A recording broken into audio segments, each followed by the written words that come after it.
Meet Jesús. He and his wife Michelle moved from the US to Portugal after more than a decade of grinding and being frugal spenders. Today we talk about cost of living differences. So when we first came here, we couldn't believe how affordable some things were. And we still can't. Setting the right expectations. If you come here with the expectation that it's a photocopy of your life in the US, then What are you it's doing? not going to be that. Yeah. In some ways it is, in some ways it's not. The US, for better or worse, there are those protections. His mindset. I came into this whole experience with an abundance mindset. Sometimes my best coping skill when things happen here is that I remember how my family would cope with things in South America. And exactly why they chose Portugal over Spain despite Jesús being a native Spanish speaker. The language became the big barrier at that point. Jesús, I'm looking forward to doing this because we've known each other for a bit now. It's not often that I get to interview someone that's a friend. So tell our audience where you were before moving to Porto. Yeah, thank you, Josh. It's great to be here. It's kind of weird to be on the other side of the camera, Yes. aside from watching the videos. So I lived in the US, specifically in Boise, Idaho. Lived there for 25 years. And we came to Porto about a year and a half ago now. Okay. Yes. And you have kind of semi-retired. So you did a lot of hard work and grinding, and you semi-retired or retired young. What was kind of the process of building up to that retirement day and then getting to choose Portugal as the place that you wanted to retire to? Yeah, for sure. I like the semi-retirement. Yeah. But I have a feeling that you're going to do something in the point. future. Yeah. That's always what we tell ourselves. And then the days go by and I'm like, man, I really like this. Do I have to go do anything else? Yeah. So I was working in the mortgage industry, and I always had this goal of living within a certain amount of money. And then everything else I would make, I would stash away. Yep. Whether it was real estate investments or just investing in general, stock market, S&P 500, my best friend, all those good things. Yeah. And so I had that goal in mind. This is for the last 10 years. Okay. And then specifically 2020, when COVID started, was when my wife and I sat down and thought, okay, is this what life is supposed to be about? Like you work your whole life and then God forbid something happens to you and you're gone or you get really sick. So then that was our main impetus for starting to think about what could life look like if we would travel more, if we could. For example, you do the usual American, 2 weeks a year. Yeah. And you go explore some part of the world, and then it's back to the grind for 50 weeks. Yeah. And then you go again, hopefully. And so we thought, what's a good place where we can have a home base? We can travel, and it's affordable to get between places. Yeah. And at first we were looking at Spain because I speak Spanish fluently. I was born in Bolivia, so speak Spanish fluently. And then we started looking at the process. We started looking at the details of how to get to Spain. And we started looking at what would our life look like there in terms of taxation. Okay. And we shared our idea with some friends, what we call our board of trustees or personal board of directors. Nice. And one of those people told us, guys, this sounds like a great idea. However, have you considered Portugal?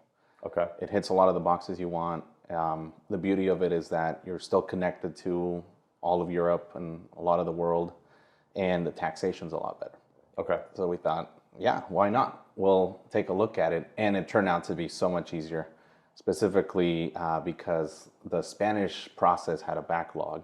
Okay. And also just the cost of living was better, Portugal versus Spain. Taxation was better. Trying to think what else, because the language became the big barrier at that point. Right. And which is something that we're going to get into because italki is the sponsor of this video, and they have played a role in how you've kind of shifted from your Spanish mind or using actually your Spanish linguistic mind into Portuguese, but we'll get into that in a bit. So you kind of had some criteria that you looked at to help you decide Portugal over Spain, right? Yeah. How are you finding it here? Are you happy you made that decision, or do you have a little regret? Maybe you wish you moved to Spain? That's a good question. We've been to Spain more times than we would have ever thought we would be in Spain. Okay. So I'll start with that. We've been in Spain. You're not living there, but you're quasi. Oh man, Almost. we're there like maybe once a month. We've been there. Right? Well, no, I'm exaggerating because we've been there about 8 or 9 times. Okay. And it turns out to be once every couple months. Okay. And a reason is it's so cheap to go to Spain. To get there. And then I feel like a full person when I'm there. Like I can speak the language, I can be funny, I can talk to random people. I can like live my personality. Yeah. Whereas here, at least until very recently, I was an infant. Okay. Just pointing at things and making up portuñol. Yeah. And not really feeling as comfortable in my own skin. Did you find that you were using English more, or do you find you're using English more here, or would you rely on your Spanish and bridge that gap with Spanish? No, because, and not to get into too many of the details, but as you know, living here, sometimes it can be offensive if you jump straight into Spanish, because it is Portuguese, it's its own language, and I can see from the people's perspective here. Yeah. So of course it was the hola señor, and then the fala inglés within like 30 seconds. Yeah. Which then 90% of people, fala inglés, but just a little bit, and then they're fluent. So that's a huge handicap when it comes to trying to learn the language. Okay. Because you're like, well, I'm not forced to learn the language. Yeah. Unless I go into a very specific little mom and pop shop, and even then we'll fumble sometimes, and then at the end they're like, have a good day, and we're like, oh, you spoke English the whole time. Right. So we've noticed that as well. Although, we try to stay kind of in Portuguese as long as we can, and until we hit a roadblock, and then usually like they'll jump in and help out. So that's nice. At least up here in Porto, we found, I don't know if you've traveled in other parts where you found it to be a bit different. Yes. Well, here I feel like people are very kind. Yeah. And they just kind of roll with the punches. Yeah. One thing I noticed going down to Lisbon is it's a lot more touristy. So you have even less of a chance to try to practice with Portuguese. Yeah. Because immediately they see that you're not Portuguese. Yeah. It's like, what can I get you, man? It's like, dang it, I was going to say bom dia. Exactly.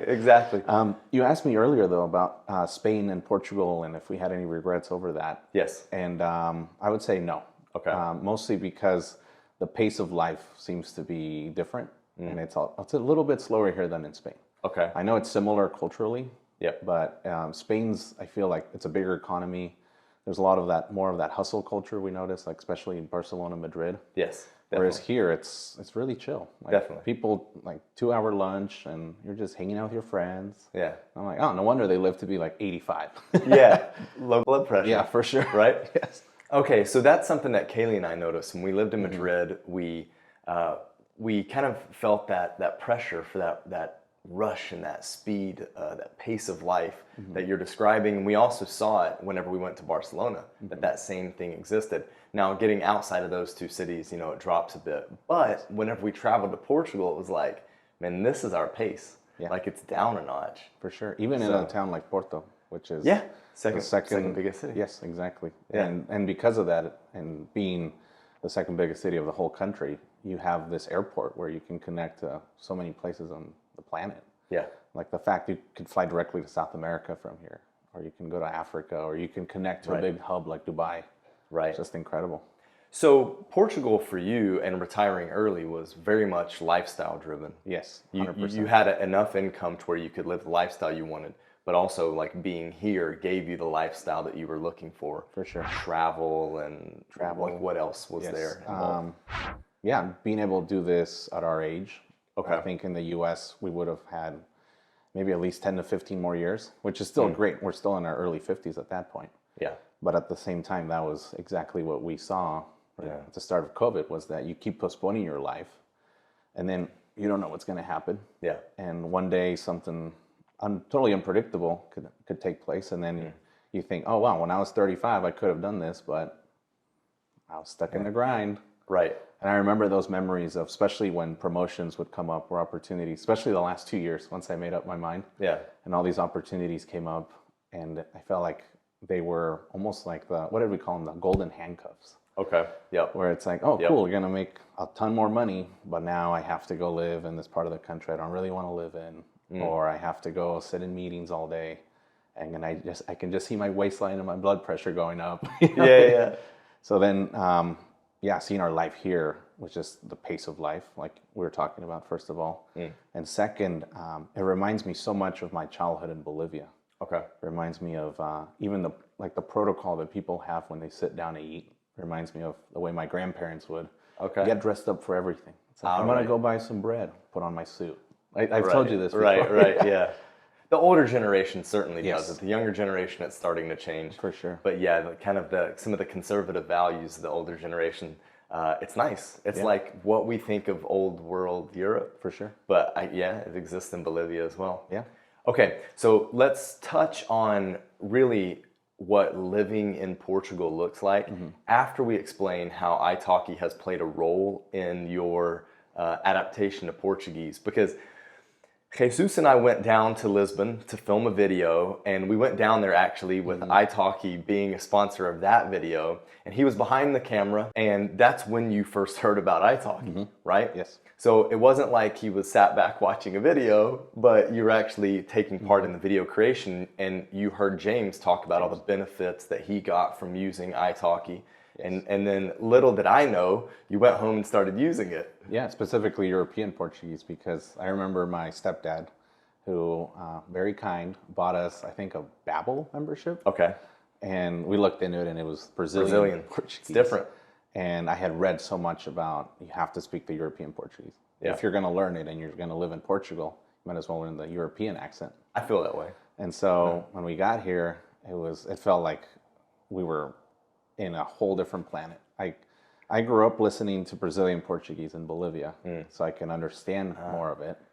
But then when I came here, I was like, there's no way. It's not the same language, right? And in some ways it's not. And in other ways, once you understand it, it's intelligible. Sure. And so then, we went down to Lisbon. I with James did the video. And then we kind of fumbled for the next few months, my wife and I, in terms of what do we do language-wise. We have some friends here in town who signed up for a government language course. Yep. And it has its pros and cons. I don't know if I need to get into those. Kalie and I'll do it in a different video. And then there's also, for example, the schools, the tutors, all this. Yep. And then I told my wife, Michelle, I said, you know what? Maybe we should try italki. Okay. Yeah, and that was amazing. What was it like signing up for the platform? Like, was that easy? Yeah, you just download the app, put in your info, payment method. Yeah. And then you have, I think it's a couple of opportunities to select the tutor. Okay. And we liked the first guy we worked with. Oh, sweet. Manuel. He was awesome. Okay. And he speaks Spanish, English, Portuguese fluently. Okay. He's a native speaker of all three. And so for me, I always thought, wouldn't it be easier to learn Portuguese from Spanish?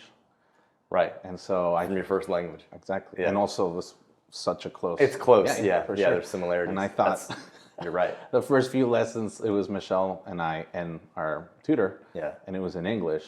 Yeah. And then my brain's like, okay, I'm going from what I understand from Portuguese because it sounds like Spanish, now to English, now to Portuguese. So after a few lessons, I said, Manuel, just one-on-one. Yeah. And I need you to approach it from Spanish. Okay. And he told me, hey man, I think you understand more than you think you do. So I'm only going to talk to you in Portuguese. Okay. And I expect you to only talk to me in Portuguese. Preguntas para ti. Sí. Pantalla en portugués. Una vez más. Ecra. Okay. Ecra. Okay. And we kind of have this rule where if I start speaking Spanish or if I make up something, then he throws in the buzzer. Yeah. Otherwise, we're speaking. Cool. And there's days where I'm just like in the zone. Y edificio. Okay. Edificio es más común. Yeah. And I come out of my lesson and I'm all smiles and Michelle's like, what's happening? And I'm like, I spoke the language. Yeah. And it feels so good because I feel like I feel more confident when we go out and interact with people. This is what I was going to ask you. So like, how has it changed kind of your relationship with the city and the country? Oh man, first I realized it gave me the confidence that I was understanding things. Cool. And then second, since I was understanding, now I realize what I'm picking up. And then I practice with Manuel. And then, for example, you get in an Uber and the Uber driver's like, a lot of rain yesterday. And I'm like, yeah, and today a lot of sun. But before I couldn't even say that. Yeah. Didn't have the vocabulary. Yeah. And if I did open my mouth, I thought, did I just make something up? Right. Did I just say that in Spanish? Yes, because the languages are so similar. Yeah. But then there's the crucial differences in how you pronounce certain vowels, where you cut off certain letters. And then once you get that, then you have a better chance of sounding like getting you know it what right. you're saying. Yeah, Yes. yeah, exactly. No, I've definitely noticed the same thing. That's cool. How much do you pay for an hour block, 45-minute block? I think his hourly rate's like 23 or 24 euros. Okay. And I do a half hour a couple times a week.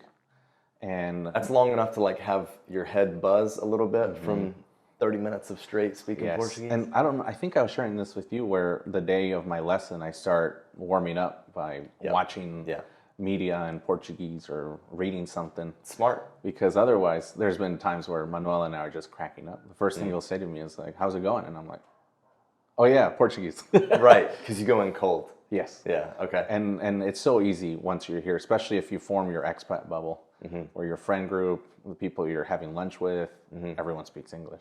Okay. And then you have to really, I feel, go out of your way to practice your Portuguese. Yeah, right on.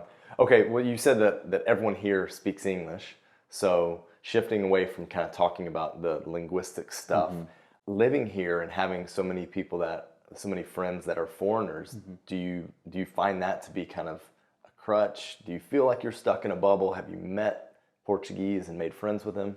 How's that going? A little bit of both. Okay. Yeah, I think that one observation I have is you make Portuguese friends and you're invited to a Portuguese gathering. Yeah. And because you don't speak the language, then everyone's speaking in English or in Spanish because they don't want to leave you out. Yeah. But then it's almost like, well, I got to learn the language because now I feel like I'm affecting the dynamic of this group. Sure.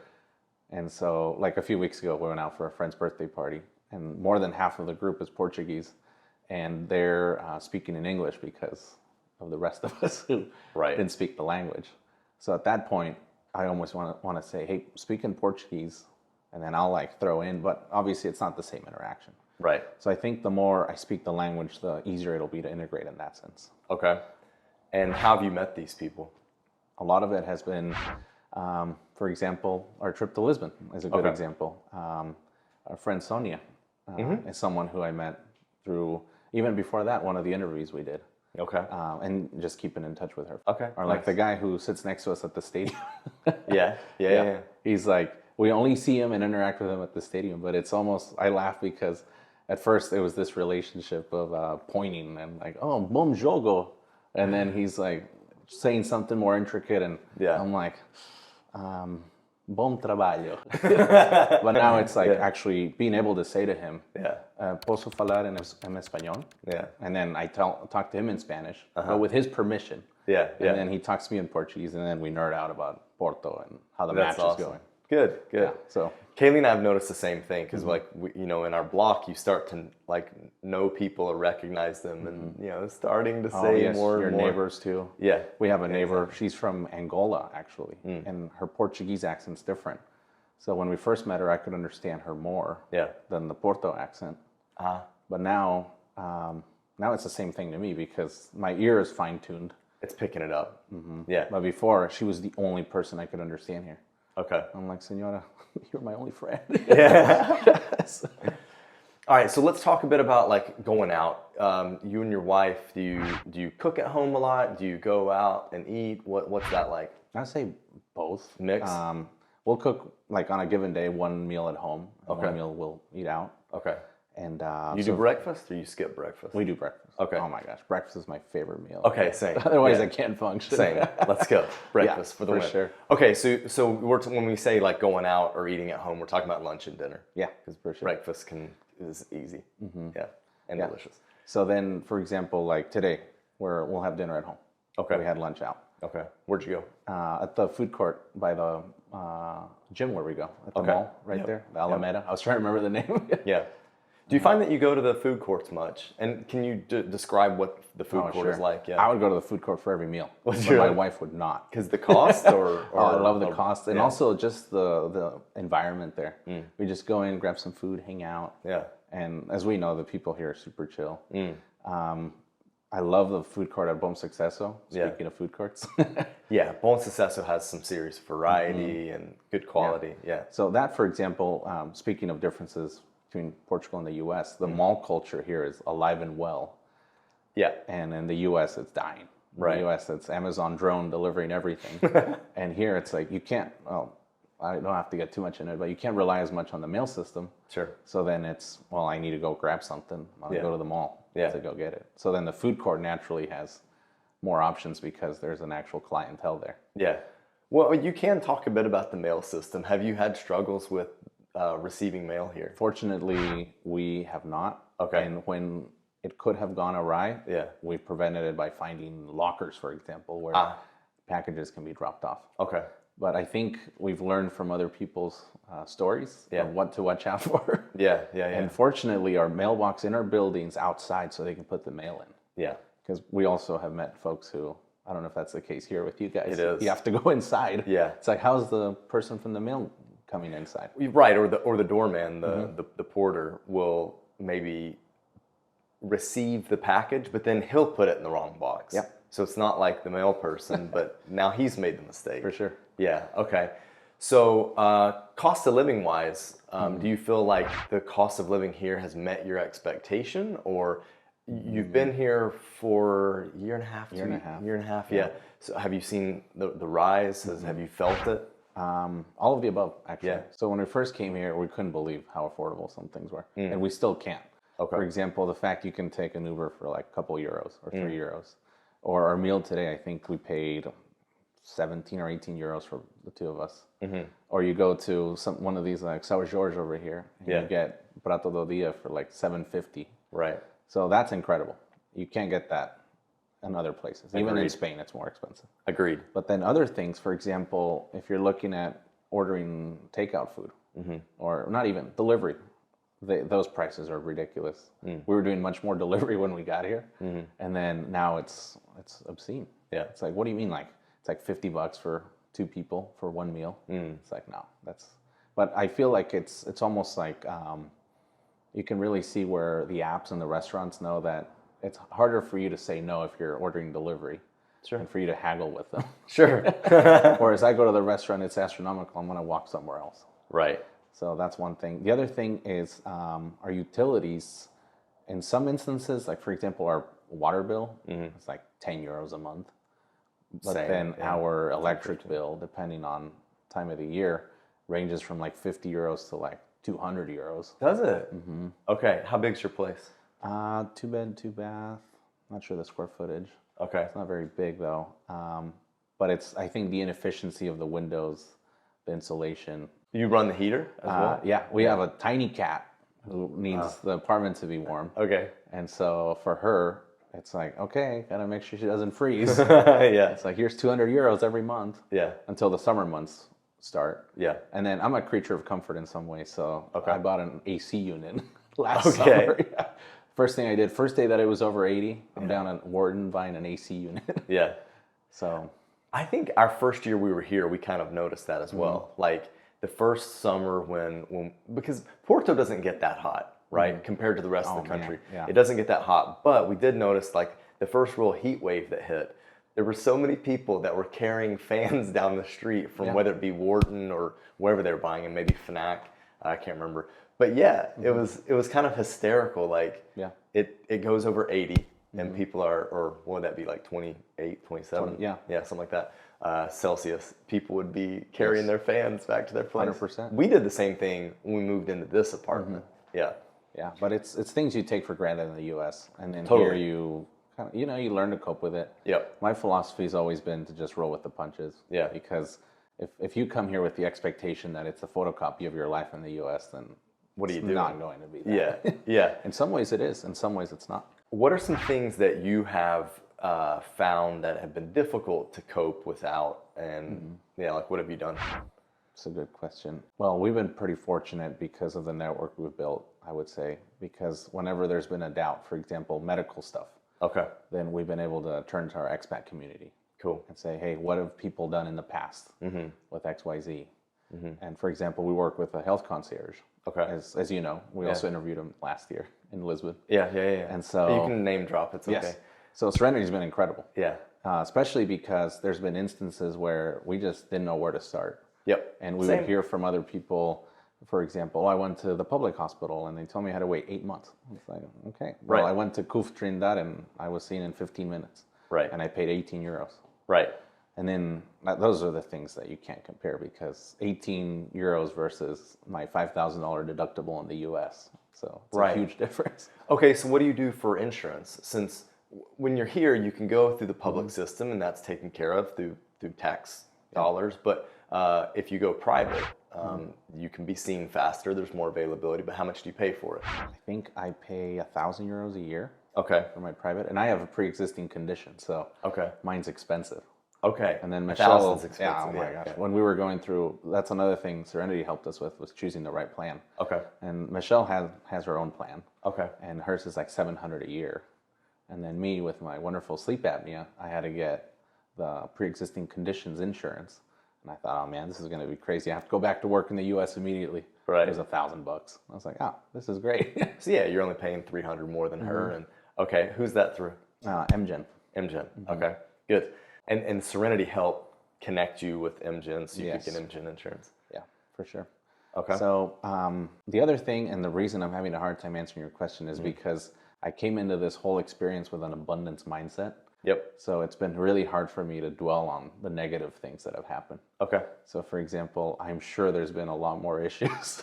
Sure. But the way I've seen it, I have one that I just thought of was Tell us. we had a power surge in our apartment. I remember this. This was like, 13 months ago. Yeah. Come home from the gym and some things are frying or in the active process of smoking. Yeah. And we're unplugging everything and calling the landlord and calling the electricity company. And it took, well, it was a bit of a process, but it took 8 months for some of our things to be repaired. And we just kind of gave up. The guy came up to the house and he said, well, what got fried? We're like, these things, which fortunately wasn't too much. Yeah. Then he says, all right, we'll fix it or send you a check. Okay, here's this reference number. Yeah. We honestly forgot about it because we just were like, whatever. If it happens, it happens. If it doesn't, luckily it was all under 200 euros. Okay. And then I went to Bolivia last year for 6 weeks. Michelle was still in town. She calls me and she's like, you won't believe it. The guy is here and they fixed all our stuff. Okay. And that was 8 months later, yeah. 8 months later. Okay. Do you have any experience of anything like that in the States to compare it to? Like Oh, how man. long that would be in the U.S.? Because I have no idea. I've never had an incident like that. Well, first, I think the planned obsolescence of the U.S. would make it so that they wouldn't repair your stuff. They'd probably just write you a check. Right. First of all. Okay. Second, I think the lawsuits in the U.S. would prevent the power surge to have happened in the first place. Okay.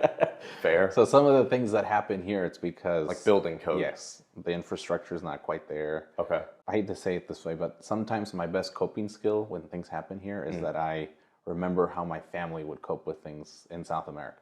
Okay. So then I remember, oh yes, okay, that's why you put a surge protector on everything. Because there could be the chance that the power grid, something happens and now all your stuff can fry. Right. So the next week we went straight to, I think, Leroy Merlin or somewhere. Yeah. And I don't know if I remember you were telling me bought this, like yeah. lifetime supply of surge protectors. Yeah. So now we're set. So now I'm like, bring it on, power surge. Yeah. I'm all set. Okay. So the U.S., for better or worse, there are those protections, which in some instances make it really difficult to do some things. But in other instances, you have those protections that, your building's probably grounded properly. Right. Anything that you miss from the States that you wish that you could have here? 2 things. Okay. Well, aside from family, right? Sure. One is the Mexican food. Man, the Mexican food in the U.S. And the other one is the access to, at least where I lived in the U.S., the access to trails, bike lanes, hiking, Okay. running. There are things here. I go all the time Yeah. running around by the ocean or the river. But in the U.S., there's this really love of outdoor recreation that I wish was more of a global thing, because it also allows for conservation of nature. And for example, here in Porto, there's such beautiful places, but sometimes The accessibility? yes. Yeah. Oh my gosh. First, it's a Okay. nightmare to get there. Second, you get there and it's like, have to download an app because the trail's not marked. Right. And now I have to follow the GPS. Yeah, so Kalie and I aren't super outdoorsy, but we have noticed that the infrastructure is different. It's not quite as like developed or sophisticated, compared to different parts of the U.S. Obviously, not everywhere in the U.S. is sophisticated with outdoor recreation, but a lot of places are. Okay, that's interesting. Yeah. Yeah, and you did kind of mention family, not tongue in cheek, but a little. So how have you stayed connected to family? Because that's a big worry or concern that many people have when they move abroad. So what have you done? What have you found has worked? For sure. It's a good question too, because I think of this as my second immigrant experience. The first one being when I moved to the U.S. from Bolivia when I was a kid. Yeah. And the second one coming here, right? Yeah. And for me, I've always kept in touch with my family in Bolivia and my friends there as well, friends from elementary school. And so much of that is just the persistence of writing people or calling them. Writing people or writing people? Well, back then it was writing. Okay. Now it's writing. Okay. Which I honestly prefer this one. Do you? You seem to get more responses. Okay, fair. This, I think we're so connected now that Yeah. it's easy to, I have 1,000 texts. I'll just get to them when I get to them. People just blanket or leave you on red. But for example, when my grandmother was alive, we would call each other every week. Okay. So it was every Sunday for 2 hours. We would talk about life. Cool. And she was my best friend because she knew everything about my life and I knew everything about her life. And so, and she lived 5,000 miles away. Yeah. So that was really cool because we both made an effort. I think that's the thing, is it's a two-way street. It is. So for example, when we moved here, it was heartbreaking in some ways because some friends who we expected we would see would come visit or we would hear from. And then it's like, oh, well, fortunately and unfortunately, it's a growth opportunity for you and for them. But you really have to identify the people that will call you back, will write you back, and you'll maintain those relationships. And there's friends who we weren't very close in the U.S., and then we got closer when we left, whether it was through they were more interested in what we were doing here. Yep. And then they came to visit. Cool. So last year, for example, we had a couple friends who we were saying like, how come we weren't friends back in the day? And they're like, oh, because we're too busy. Yeah. But now we made the time to like go visit you guys and experience your life. So awesome. What Expats Everywhere, we believe that living abroad transforms lives. How has living abroad transformed your life? This is the second time you've done it, really. Yeah, but, for sure. But this one's a little different. It's in This your one's adulthood. way different. It's in your adulthood. Yes. So, okay. The first one I always tell my mom, I'm like, Mom, you took the brunt of that immigrant experience. Right. Learning English as an adult. Meanwhile, I learned English at school playing with my friends. Yeah. It was easy. Yeah. I think just learning to be open-minded and understanding of other cultures and other people. And I think for me, a big example is when I was in Sri Lanka a few months ago. And granted, they went through their own civil war and a lot of suffering over there. But what I took away was how, after all that, now you have people of different religions and cultures living side by side, coexisting. Right. For example, we have a mosque next to a Catholic church, next to a Hindu temple. And that blew my mind, especially if you think about the conflicts going on around the world, those particularly that are based around religious lines. And then to go to a place where people are getting along just was so eye-opening. And it gets me thinking that if our leaders around the world really took the time to listen to everyday people and took the time to, I think, travel to different places and experience that, they would see that this is senseless, all this suffering, because ultimately we all want the same thing, whether it's in Porto or Boise or Bolivia or wherever. Yeah, we all want to achieve that. So I think for me, it's that, just that acceptance, understanding, and also it broadens your mind. You become a different person. Yeah, nice. Yeah. Jesús, thank you. Appreciate Thank your you, Josh. time. Muito obrigado. De nada. If you want to check out another awesome expat interview, click on this video right here and check out the link in the description section below for more information on italki. We want to thank them for sponsoring this video. Now, let's get moving. Bye.